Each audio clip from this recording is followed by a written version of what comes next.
Lapalais.com.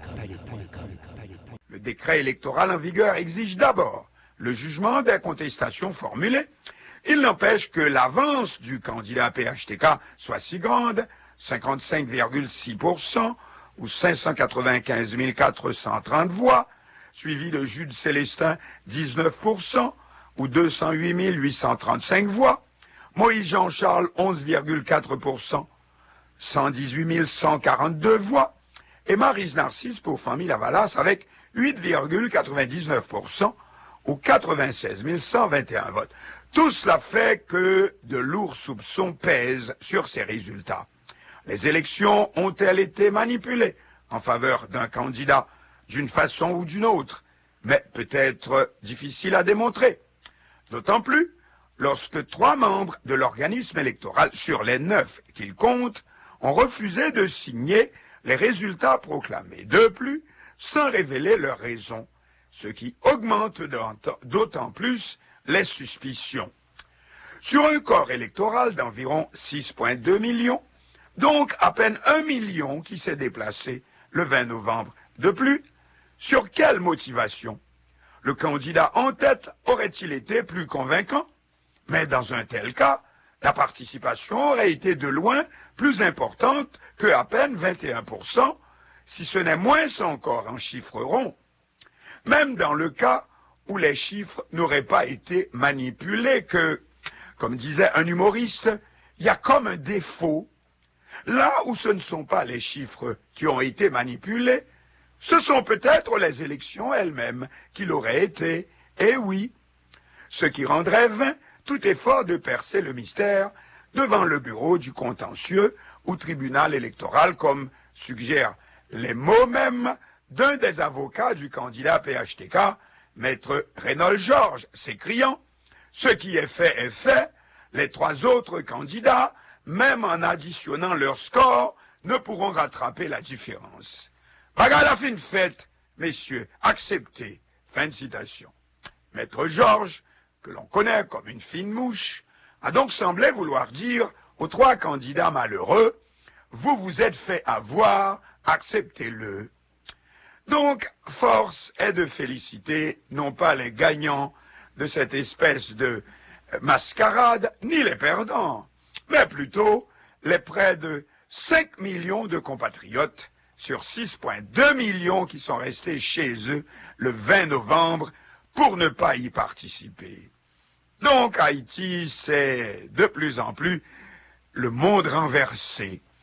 Car jusqu'à la veille du 20 novembre, nous autres aussi continuions de plaider pour la plus grande participation possible aux élections. Donc, nous aussi, on s'est fait avoir.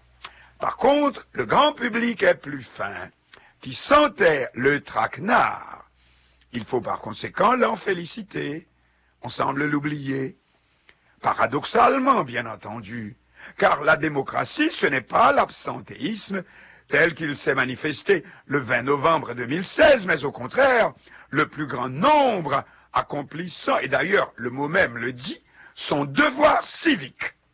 Ce qui veut dire par conséquent que la démocratie haïtienne est définitivement plus qu'en grave danger, tel qu'il se produit désormais.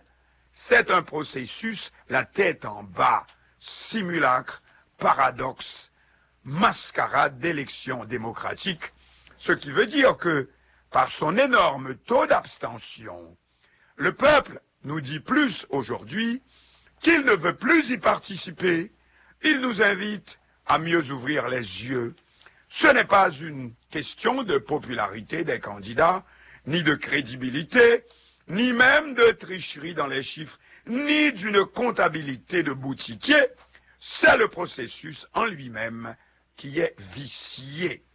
Élection à vendre au plus offrant. Mais par son refus d'y participer, la nation nous répond qu'elle n'est pas à vendre. Et pour le reste, comme dit le Ruy Blas de Hugo, bon appétit, messieurs. Lapalais.com. Alors nous allons avoir la revue de la semaine avec LCDA. Bonne audition. Bonjour, eh bien nous commencerons la revue cette semaine en vous parlant d'élections. Concernant justement les résultats des présidentielles, le président Jocelyn Privert fait des révélations et c'est une dépêche de HPN qui le dit.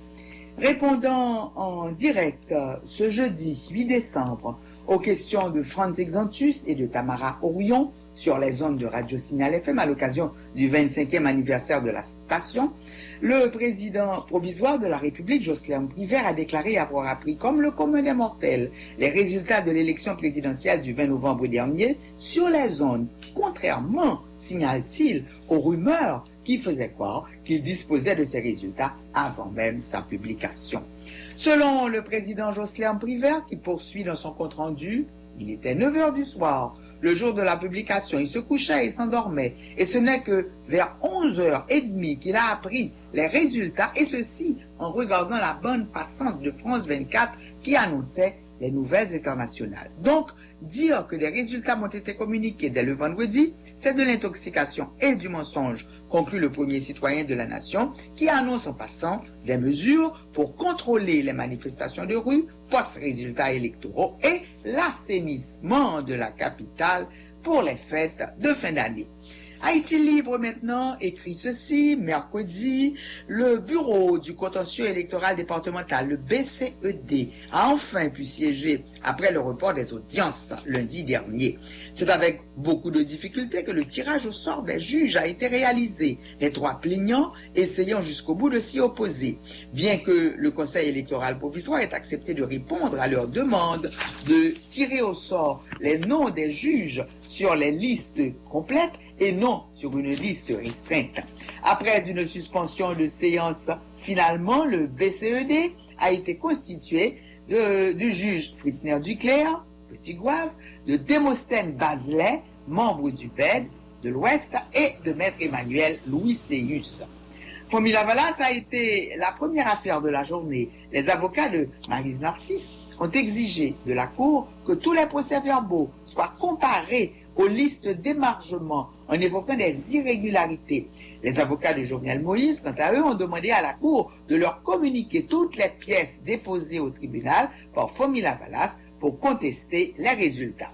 Dans la deuxième affaire, celle des avocats de Moïse Jean-Charles, eh bien, ces derniers ont dénoncé, entre autres, des milliers de bulletins de vote retrouvés au Cap haïtien et exigé une vérification des procès-verbaux et l'exclusion des bénéficiaires des fraudes. Les avocats du PHTK ont de nouveau demandé à la Cour de leur communiquer les pièces au dossier déposé par le parti Petite Dessalines et ont constaté qu'aucun procès verbal ni liste électorale partielle n'a été déposé par les contestataires pour appuyer leurs accusations. Enfin, dans la troisième et dernière affaire, les avocats de Jude Célestin ont aussi exigé des vérifications en profondeur des procès-verbaux, des feuilles de comptage, de l'authenticité des signes, des listes d'émargement, etc. Les avocats du PHTK ont souligné à l'attention des juges électoraux qu'ils ne sont pas concernés et ils ont demandé de renvoyer cette correspondance devant le BED concerné. Après avoir entendu les trois affaires, le tribunal a annoncé qu'il entrait en délibération dans le délai prévu par la loi, c'est-à-dire 24 heures. Si ce délai est respecté, le BCED devrait donc rendre son verdict jeudi 8 décembre, c'était hier, ça n'a pas été fait, ou au plus tard aujourd'hui, vendredi.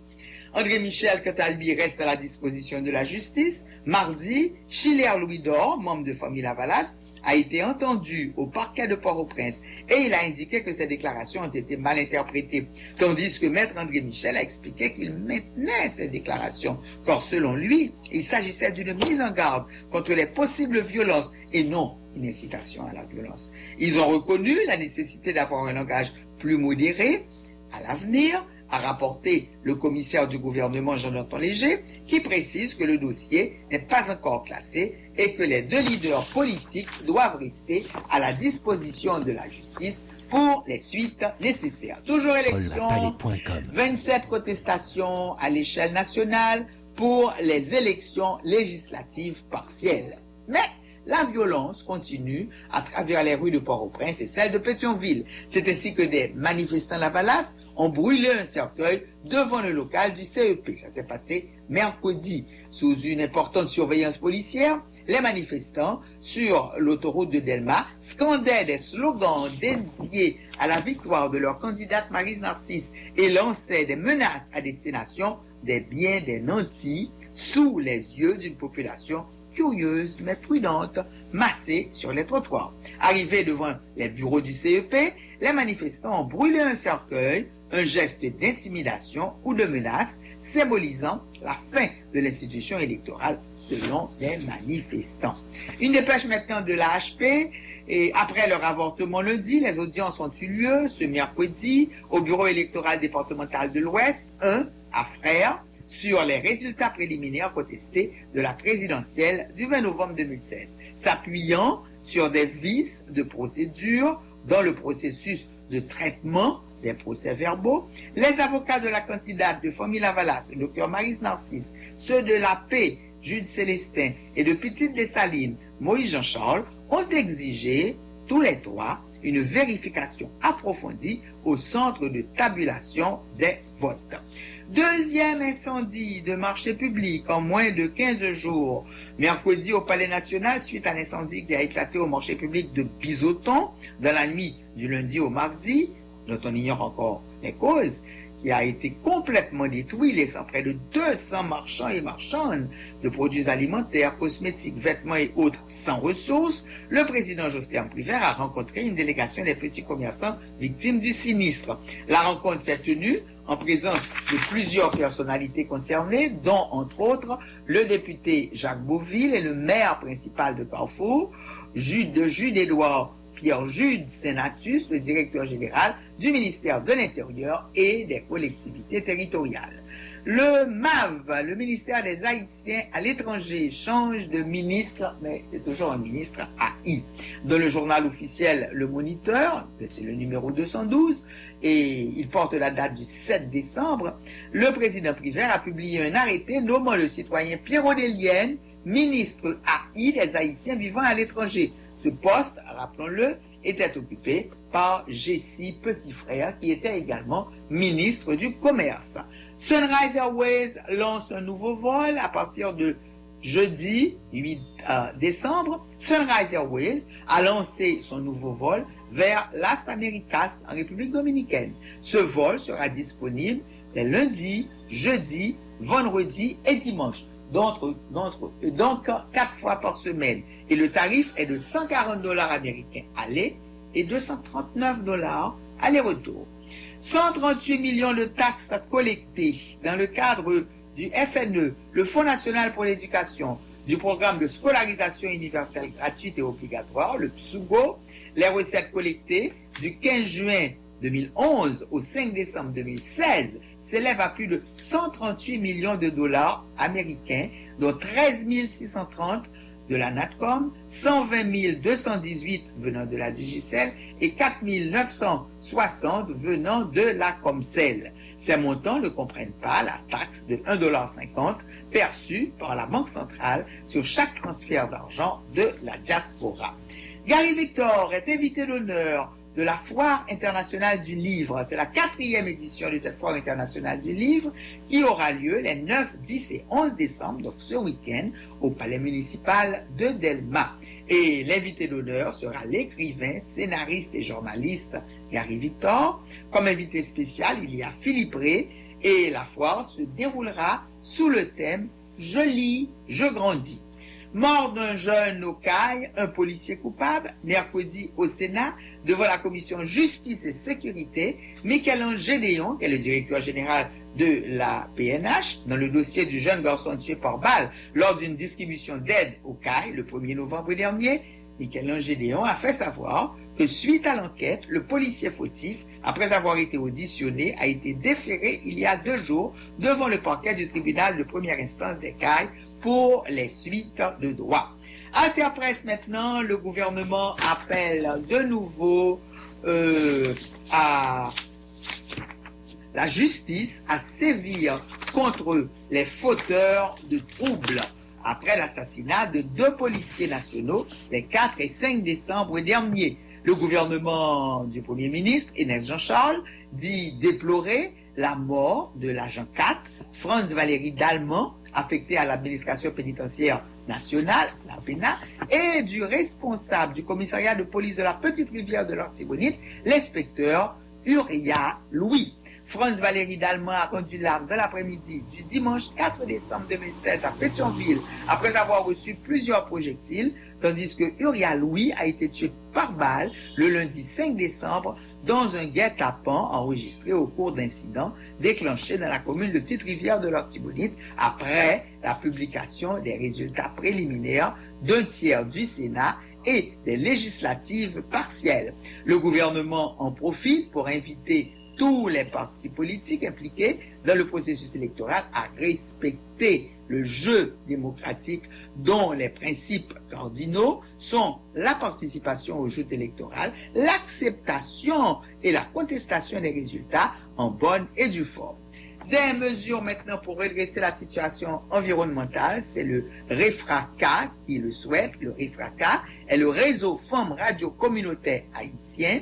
Eh bien, il exhorte l'État haïtien à prendre des mesures afin de redresser la situation environnementale après le passage de l'ouragan Matthew les lundis 3 et mardi 4 octobre dans le sud et le nord-ouest d'Haïti.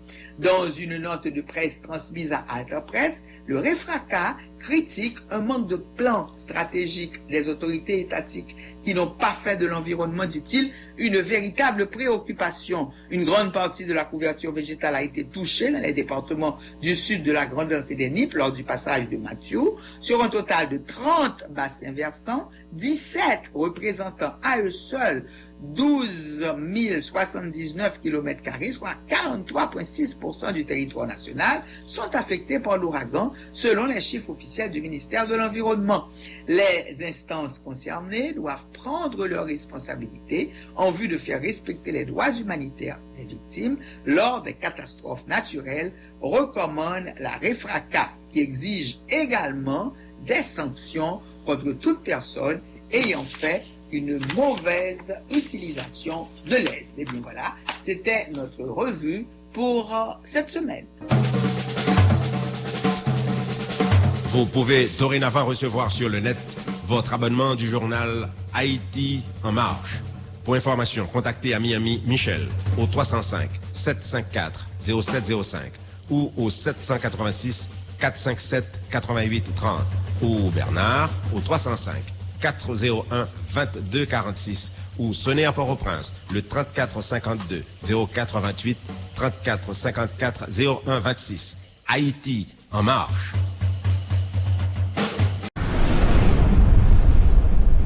Palais.com